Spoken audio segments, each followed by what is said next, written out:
Saudi আরব এক বিরাট উপহার পেয়েছে আমেরিকার কাছ থেকে, আর এই উপহারটা সত্যি অনেক বড়। এমন উপহার আমেরিকা এর আগে কাউকে দেয়নি। আমার প্রিয় দর্শকবৃন্দ, একবার ভাবুন তো, আমেরিকা এত বড় উপহার সৌদি আরবকে দিল কেন? গাজা আর ফিলিস্তিন নিয়ে চুপ থাকার জন্য, নাকি ইরান ইস্যুতে আমেরিকা আর ইসরায়েলের ভেতরকার খেলা চালাতে সাহায্য করার জন্য?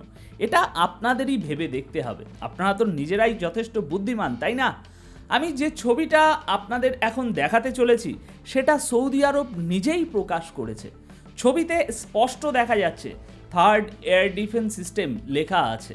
থার্ড মানে হলো আমেরিকার সর্বাধুনিক ও সবচেয়ে শক্তিশালী আকাশ প্রতিরক্ষা ব্যবস্থা, যা এখন মধ্যপ্রাচ্যে সৌদি আরবকে দিয়ে দেয়া হয়েছে। এত বড় কিছু দেওয়ার পিছনে নিশ্চয়ই অনেক শর্তও থাকবে, এটাই তো স্বাভাবিক, তাই নয় কি? আচ্ছা, একটা উদাহরণ দিই। ধরুন আপনি আমাকে বললেন, অনুপ ভাই আপনার গাড়িটা আমাকে দিয়ে দিন। আমি বললাম ঠিক আছে ভাই, দিচ্ছি, তবে কিছু শর্ত আছে। এই রাস্তায় যাবেন না, ওই গলিতে ঢুকবেন না, এই গতিতে চালাবেন। আর আমি যদি বলি এই রাস্তায় গাড়ি নিয়ে যেতে হবে, তাহলে ঠিক সেই রাস্তায় গাড়ি নিয়ে যেতে হবে। বোঝা যাচ্ছে তো আমি কি বলতে চাইছি? থার্ড সিস্টেমটা দেওয়া মানেই কিন্তু একরকম নিয়ন্ত্রণও তৈরি করে দেওয়া। থার্ড এয়ার ডিফেন্স সিস্টেম হলো আমেরিকার সবচেয়ে ভয়ঙ্কর, বরং বলা যায় এটা সারা দুনিয়ার সবচেয়ে শক্তিশালী এয়ার ডিফেন্স সিস্টেম।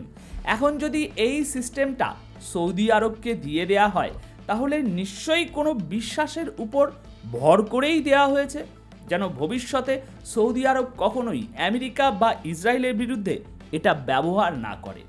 হ্যাঁ, একেবারেই করবে না, বরং লিখিত চুক্তিতে এটা থাকবে যে যদি ইরান কোনো রকম আক্রমণ করে বা দুনিয়ার কেউ ইসরায়েলকে লক্ষ্য করে হামলা চালাতে যায়, তখন এই থার্ড সিস্টেম দিয়ে সেই হামলা রোখা হবে, কারণ এটা আমেরিকা সৌদি আরবকে দিয়েছে।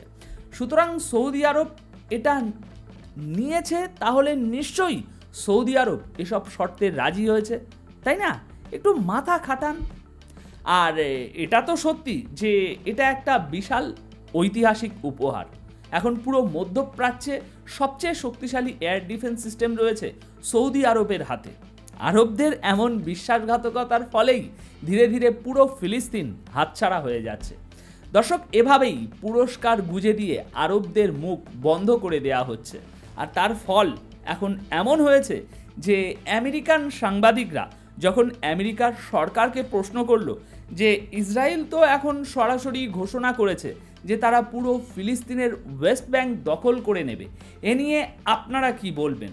তখন আমেরিকার সরকার স্পষ্ট জানিয়ে দিয়েছে, আমরা ইসরায়েলের পাশেই আছি। ওদিকে এই দুই ছেলের ছবি প্রকাশ করে ইসরায়েল বলছে এরা ইরানের গোয়েন্দা, যারা ইসরায়েলের ভেতরে আমাদের উচ্চপদস্থ কর্মকর্তাদের হত্যা করার ষড়যন্ত্র করছিল। আপনাদের নিশ্চয়ই মনে আছে সেই গায়ককে, যারা ডেড টু আইডিএফ মানে ইসরায়েলি সেনাবাহিনী নিপাত যাক স্লোগান দিয়েছিল, যা পরে সারা দুনিয়ায় একটি বিখ্যাত স্লোগানে পরিণত হয়। তাদের সেই ভিডিও তখন ব্যাপক ভাইরাল হয়ে গিয়েছিল। তাদের একটি কনসার্ট হয়েছিল ব্রিটেনে, তারা ব্রিটেনেরই নাগরিক, সুতরাং তাদের বিরুদ্ধে প্রতিক্রিয়া আসবে, এটা তো স্বাভাবিক, তাই না? কারণ খুনিদেরই আজ দুনিয়া জুড়ে প্রভাব প্রতিপত্তি। এখন ঘটনা হলো জার্মানিতে তাদের একটি কনসার্ট বাতিল করে দেয়া হয়েছে, যেটা সেখানে হওয়ার কথা ছিল। এমনকি ব্রিটেনেই তাদের বিরুদ্ধে ক্রিমিনাল চার্জ আনা হয়েছে, তদন্তও চলছে। আর আমেরিকা তো তাদের ভিসা বাতিল করে দিয়েছে, তারা আমেরিকায় যাওয়ারও কথা ছিল, সেটা এখন আর হচ্ছে না। অন্যদিকে আমেরিকাতেই বসবাসকারী কিছু ইহুদিরা আমেরিকার সরকারকে বিরোধিতা করে বলছে ইসরায়েলকে অস্ত্র দেওয়া বন্ধ করুন। দেখুন বাস্তবতা কোথায় দাঁড়িয়েছে।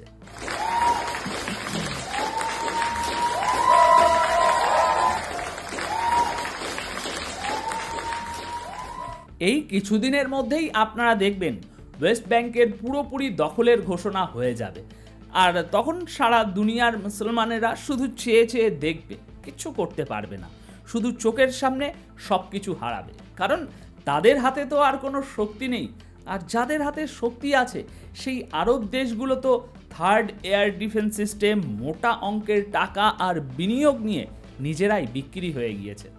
সম্মানিত দর্শকবিন্দু, অবৈধভাবে বহু চেকপোস্ট আর আউটপোস্ট তৈরি করে ফেলেছে ইসরায়েল আর তাদের সেটলাররা সরাসরি ওয়েস্ট ব্যাংকে। নেতানিয়াহু তার জনগণকে এই মর্মে আশ্বস্ত করেছে যে যুদ্ধ শেষ হলে গাজায় আর কোনো হামাস থাকবে না, আর পুরো ফিলিস্তিন একেবারে শেষ হয়ে যাবে। শুনে নিন, এটাই তারা বলছে। לא יהיה חמאס, לא יהיה חמאסטן, לא חוזרים לזה, הדבר הזה נגמר. אנחנו נשחרר את כל חטופינו ואנחנו נכריע את החמאס. לא יהיה, לא יהיה. באמת, איך אפשר להגיד את זה? זה שתי מטרות. ওদিকে ইসরায়েলের দাবি এখনও হামাসের প্রায় 20,000 যোদ্ধা বেঁচে আছে। মানে 2 বছর ধরে গণহত্যা চালানোর পরও এখনও তারা বলছে হামাসের 20,000 যোদ্ধা এখনও বাকি রয়েছে। এখন আপনারা যে ছবিটা দেখছেন এটা ওয়েস্ট ব্যাংকের। ফিলিস্তিনের এই ওয়েস্ট ব্যাংকে একটি স্কুল আছে, আর সেই স্কুলের গেটের উপর স্কুল ভেঙে ফেলার আদেশ সাঁটিয়ে দিয়েছে ইসরায়েল কর্তৃপক্ষ।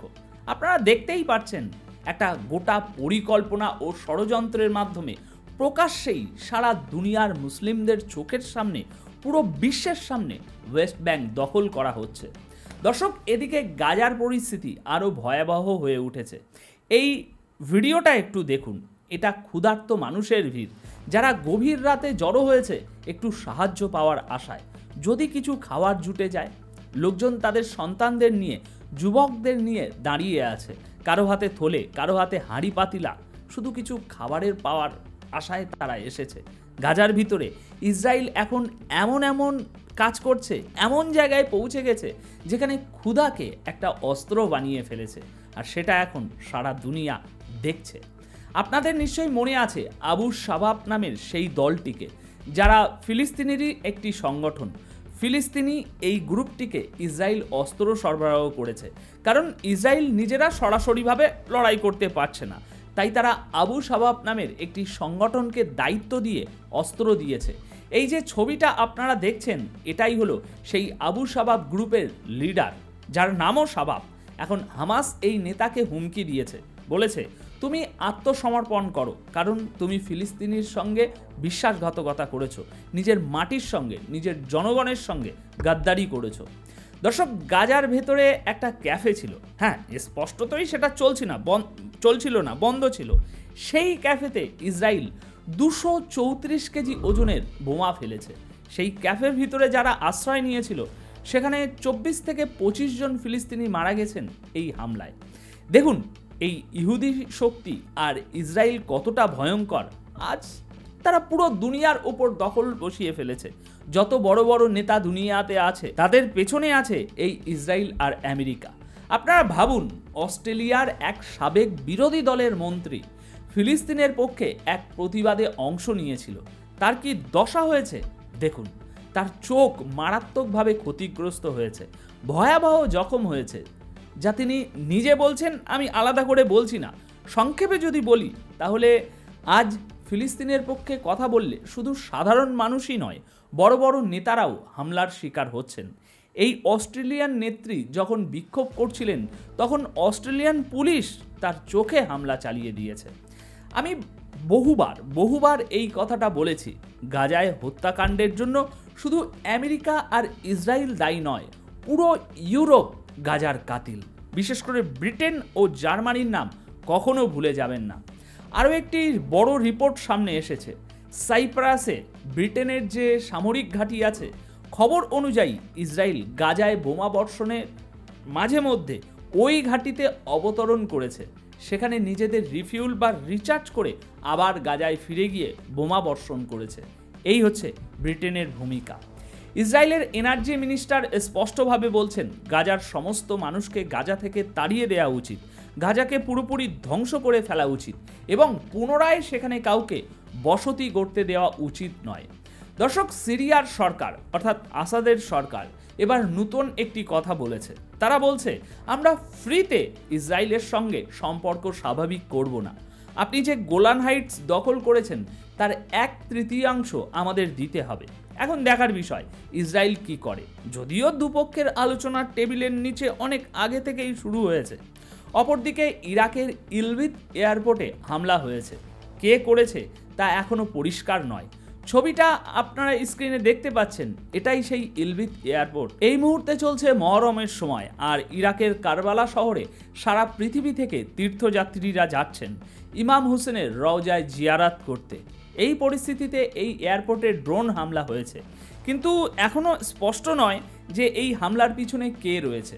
তবে এটুকু নিশ্চিত, সারা দুনিয়া থেকে যারা কারবালা যাচ্ছেন তাদের জন্য এটা একটা বড় হুমকি। এদিকে ইসরায়েল ও ইরানের যুদ্ধের ফলে ইরানের অনেক বড় ক্ষতি হয়েছে, এটা মানতেই হবে। ইরান তার অনেক গুরুত্বপূর্ণ মানুষকে হারিয়েছে। এই পোস্টারটা একবার দেখুন, 52 জন।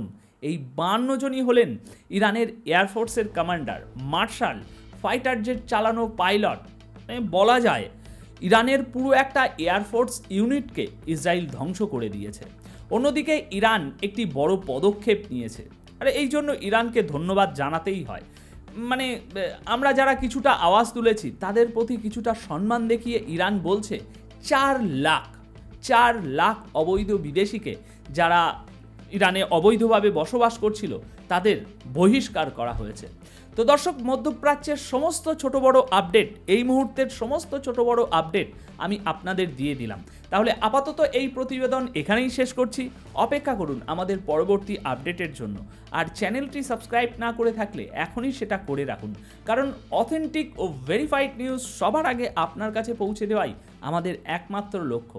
ধন্যবাদ আপনাদের সকলকে।